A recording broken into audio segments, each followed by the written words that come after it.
Hi friends, welcome to our Pandi diaries. இன்றைக்கி நம்ம பொங்கல் எப்படி செய்யறதுன்னு பார்க்கலாம் வாங்க. வெண்பொங்கல் செய்ய தேவையானது நான் இப்போ ஒரு 3 பேர் அளவுக்கு எங்கள் வீட்டில் சாப்பிட்றதுக்கு திட்டமாக நார்மலாக சாப்பிட்ருக்கேன். 1 கப் எடுக்கிறேன். இருந்தாலும் 1 கப்பு பச்சரிசி, 1 கப் பச்சரிசிக்கு 1/2 கப்பு பச்சை பருப்பு. இது ரெண்டுத்தையும் ஒன்றா போட்டு நல்லா ஒரு 4 டைம்ஸ் வாஷ் பண்ணிக்கணும்.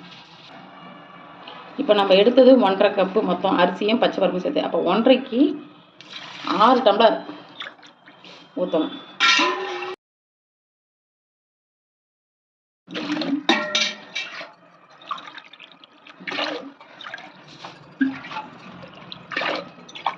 நம்ம 6 கப்பு சும்மா ஒரு பிஞ்சு லைட்டாக மஞ்சள், இஞ்சி பாருங்க ஒரு துண்டு இடிச்சிருக்கேன்.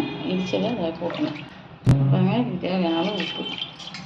இது எல்லாத்தையும் மிக்ஸ் பண்ணிவிட்டு அடுப்பை பற்ற வச்சு ஒரு 4 விசில் விடுங்க. 4 விசில் வச்சுட்டு ஆஃப் பண்ணிவிடுங்க. இங்கே பாருங்கள் ஸ்டீம் இறங்கிடுச்சு. இப்போ நம்ம ஓப்பன் பண்ணி நல்லா இது கொஞ்சம் குழச்சி விடணும். இந்த பாருங்கள் இப்படி எடுத்து இந்த பதத்தில் இருக்கணும். இந்த பதத்தில் இருக்கணும். இப்போ நம்ம பொங்கல் தாளிக்கிறதுக்கு நெய் வரை போட்டுக்கோம்.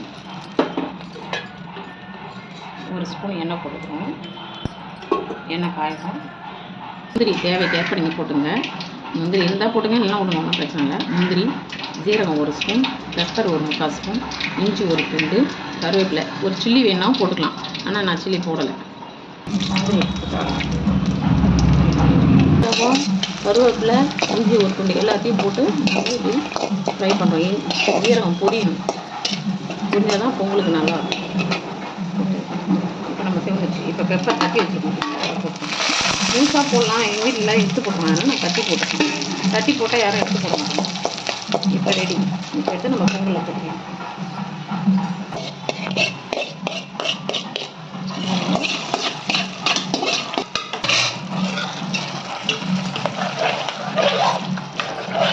தாளிச்சிட்டு இப்படி தாளிச்சிட்டு ஒரு நிமிஷம் 2 நிமிஷம் அப்படியே அந்த அடுப்பில் வச்சிங்கன்னா கொஞ்சம் நல்லாயிருக்கும்.